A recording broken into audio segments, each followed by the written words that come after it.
The season before Carlo Ancelotti arrived at Real Madrid lost in the Champions League against Chelsea, where now left-wing phenomenon Vinicius Jr played as a right wing back. When Carlo arrived at Real Madrid, he was responsible for the transition of the squad from the old treble-winning side to a squad that had a mix of veterans and young stars. Carlo had to get the most out of the players he relied heavily on in the past and grow players like Valverde, Rodrygo, and Vinicius into stars. After 7 years, Mbappe finally arrives at Madrid to a squad that has Carlo's identity as a coach and as a person. Sacrifice, humility, freedom of expression, calmness, resilience, and a winning mentality. This has been a long-awaited signing for Real Madrid. Carlo will without a doubt build a relationship with Kylian from day one. Mbappe already has personal relationships with some of the players on the squad, including Rodrygo, Tchouameni, Camavinga,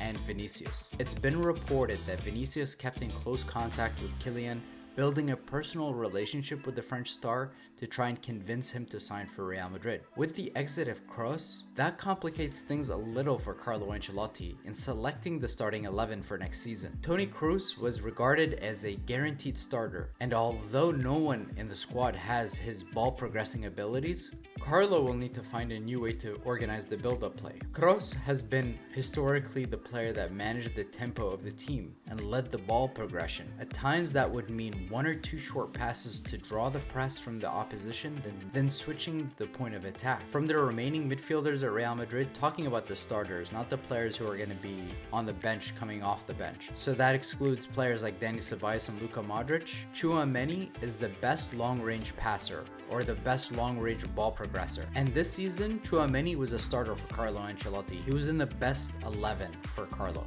But the question is, will the departure of Kroos affect him being a starter next season? Because remember, it's all about balance. Now, when looking at the team and the way we set up, we play with a double pivot, and that double pivot incorporated both Kroos and Tchouameni. But in possession, the system is very fluid. We essentially form a back 3, and Kroos would be one of those 3, and essentially we'd have 5 in midfield. But on the right side of the pitch, Dani Carvajal was the one providing the width on the right side, so it would be Vinny on the wide left and Carvajal on the wide right. But the system is constantly changing, and the personnel is changing, the responsibilities are. Like, for example, when Vinicius was out injured, Bellingham played higher up the pitch, and he was instructed to attack the box more. But with the return of Vinny, Jude Bellingham was given the instruction to play a little bit more in that false 9 role and provide more defensively. Now, if we take the game versus Borussia Dortmund in the Champions League final, for example, we saw the change that Carlo made at halftime, where he asked Jude Bellingham to play a little bit more centrally to form a midfield 5 to try and limit the amount of space that Dortmund had in the middle of the park, because they were having a lot of success in transitions in the middle. Rodrygo mentioned in a radio interview recently that sometimes Carlo Ancelotti will let the players know only a few minutes before they go out onto the field where their starting positions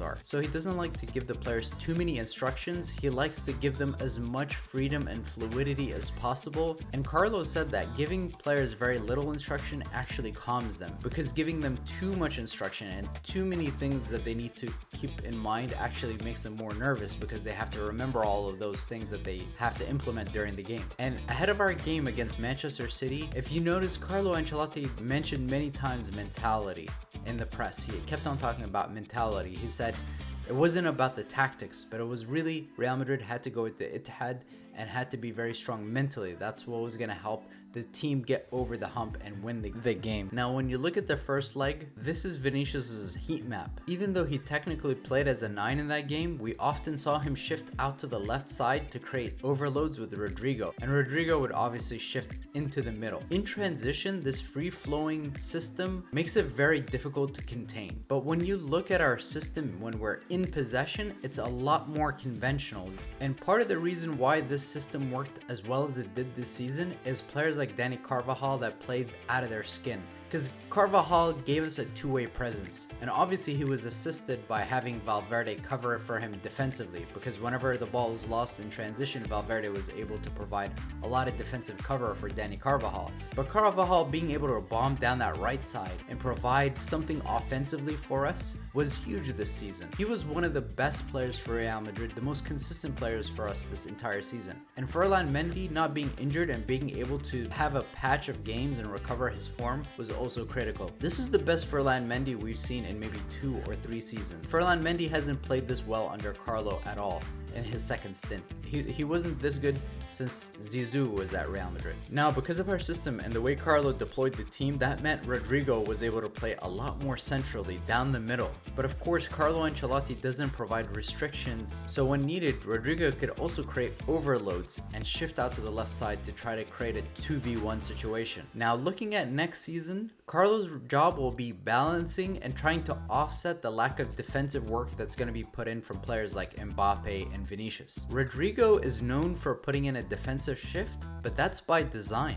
You actually don't want players like Mbappe and Vinny providing too much defensively, because when they're actually in possession with the ball at their feet, you don't want them to be exhausted. If your most creative players are expending most of their energy tracking and pressing teams, that is not the best use of their energy. Based on what everyone believes, everyone thinks either Camavinga or Rodrygo will be sacrificed next season based on the best starting 11, because everyone assumes players like Valverde, Tchouameni, obviously Mbappe, Bellingham, and Vinny are guaranteed starters. But there could be a potential X factor next season, and that could make things very difficult for Carlo Ancelotti, and that's Arda Guler. Based on the limited minutes we've seen of him this season, he looks like a world-class talent. And based on the training videos we've seen of him, he looks like a generational talent. If he proves to be the talent that some people think he is, if he's as good as what we're hearing from some of the people who have gotten to see him very up close, then that makes things very difficult for Carlo Ancelotti. We know that he doesn't like to rotate too much and he doesn't like to rest players. And if, let's say, we're down in a game, he's not going to take off Vinny, he's not going to take off Mbappe. We know that for sure.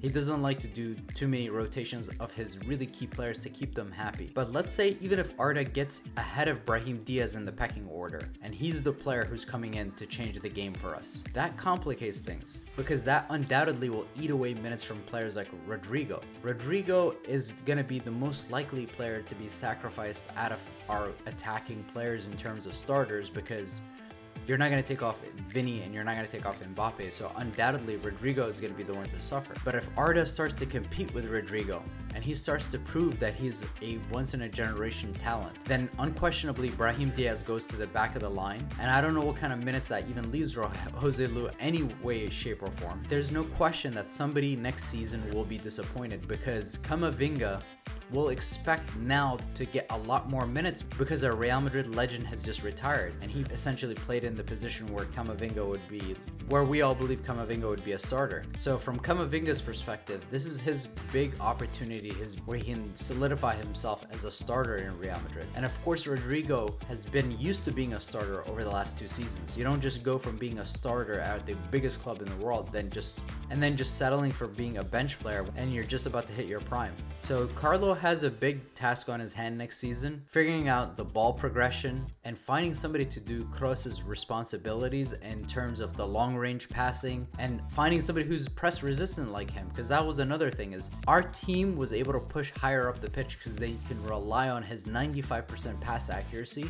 I think an interesting name that was floated around was Trent Alexander-Arnold. He's somebody that has the passing range that could be beneficial to the team, but knowing the Real Madrid hierarchy, they're more than likely are going to try to ride it out this season with the midfielders that are in this squad currently and see what shakes out next season. But what is clear is that Carlo Ancelotti has said both Jude Bellingham and Arda Guler both belong closer to the goal, closer to the box, that they're not going to be playing in deeper positions. So that's a little bit concerning in terms of ball progression, press resistancy, because Camavinga, Tchouameni, Valverde, they have great attributes, but replacing a player like Kroos as a starter who is progressing the ball forward and was a great press resistant player, that's what's going to be tricky for us next season. It would not surprise me if a key player in our squad after this coming season ends up making a move to another club because they're not getting enough minutes. What do you guys think? Do you agree? Let me know in the comments. Thank you for watching. Hala Madrid.